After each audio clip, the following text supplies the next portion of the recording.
محمد کا امتی چینل کو سبسکرائب کر لیں اور بیل آئیکن کو پریس کر لیں تاکہ ہر نئی آنے والی ویڈیو آپ تک پہنچ سکے۔ السلام علیکم ورحمۃ اللہ وبرکاتہ۔ آج کی ویڈیو سٹارٹ کرنے سے پہلے ایک بار نبی صلی اللہ علیہ وآلہ وسلم پر درود پاک پڑھ لیں۔ بسم اللہ الرحمن الرحیم۔ رسول صلی اللہ علیہ وآلہ وسلم نے ارشاد فرمایا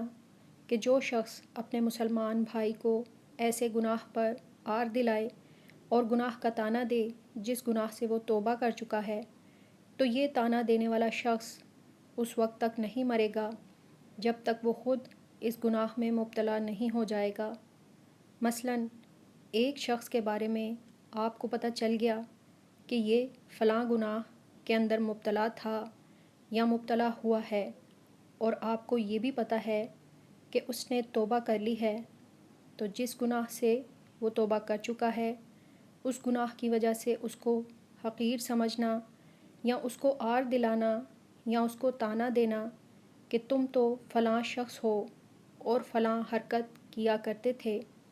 ایسا طعنہ دینا خود گناہ کی بات ہے، اس لیے کہ جب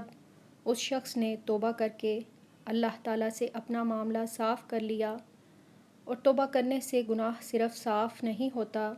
بلکہ نامہ اعمال سے وہ عمل مٹا دیا جاتا ہے، تو اب اللہ تعالیٰ نے تو اس کا گناہ نامہ اعمال سے مٹا دیا، لیکن تم اس کو اس گناہ کی وجہ سے حقیر اور ذلیل سمجھ رہے ہو